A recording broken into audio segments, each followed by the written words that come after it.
We're gonna install the Nest Learning Thermostat. We got this for our new house here to see if we could save a little extra money when we're not here by not heating or cooling an empty house. And we're gonna install this today. Okay, we've unpackaged the Nest home system. We have the faceplate. We have our back plate that it's gonna be mounted into, and the wires will be going into this piece. There's a screwdriver, and then there's some brackets to cover up if the facade of this doesn't match the one from the Honeywell that was already there. And then we have some instructions here. We have a sensor. This will tell us if our wires are hot, just for a precaution. What most people do is just turn off the breaker for this. I typically will turn off just the whole house. Do it during the daytime so it's pretty bright. Next thing we're gonna do is we're gonna take off the existing faceplate here. I've already taken the cover that covers the batteries off, but I'm gonna take this piece off and it's gonna expose the wiring here. Okay, I just put that to the side. And what I'm gonna do is take a picture of this wiring configuration in case I have to go back and put that back. It's typically gonna be labeled, but I'll put that in there regardless. And what I typically I'm gonna do is, because I am not an electrician, anytime I use electricity, I'm gonna use my sensor to see if there's any electricity still flowing through here. And if there was, this would pop red and beep at me. Right now we seem pretty good. Nest will actually supply you a screwdriver, so if you don't have a screwdriver, you can do this. So the next thing I'm gonna do is take off this plate. I'm gonna take off these screws with my screwdriver. I'm gonna disconnect these wires.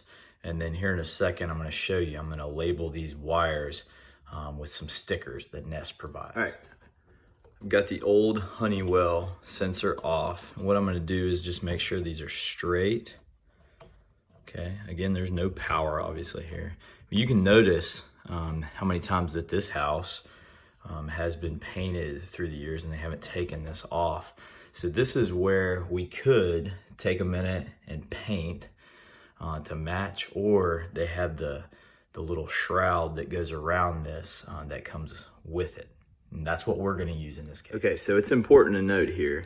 So I have a RC and a RH here, and this little guy is called a jumper cable, okay? So basically my wire from the existing Honeywell was plugged into RC. The jumper wire pulled power over to RH as well. So we don't need this with the Nest sensor, so we're not even gonna worry about this, but we're gonna plug in the RC to the RC on Nest. It's pretty simple, and we're just gonna keep this with this. Check it out. So we got the shroud. We have labeled our wires to put into the corresponding deal. We have the actual plate here. Now, the interesting thing that we've encountered is the hole for the wires coming out of the wall, and then the plate is not gonna cover all the paint. So until I can work to get this repainted, what we're gonna do is just make sure that we cover everything. Then we're gonna mount this back in here. I will plug in the wires according to the guide here, and then I'm gonna tuck the wires back in there ever so careful. Okay, so we've got our wires plugged in, we've tucked them back in, and we try to keep these as straight as possible. So a little bit about these wires. Yellow is cooling system, we got that in the Y1. The green is the fan, the white is the heat, and the red is basically power. Okay, so I had some trouble with some of these stickers, so I just made sure I got them out of the way. I don't really like them, so I'm gonna actually push that a little bit further up there. Okay, so some of them, like I mentioned, will have a little jumper cable, so you have power for cooling and power for heat.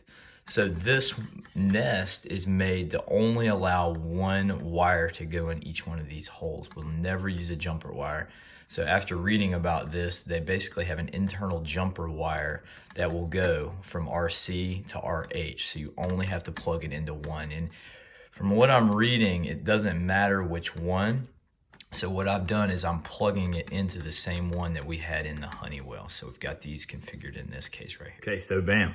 We have everything set up here. We have our wires in the right place. We've got this here. We have an internal level. I'm gonna make sure that I adjust that so this is level and looks good from when I step back. Now, the only problem that I have right now is that this cover does not paint over from the previous homeowner that did not take the cover off before they repainted. So there's gonna be a little bit of space. You know, we can't prevent that from this.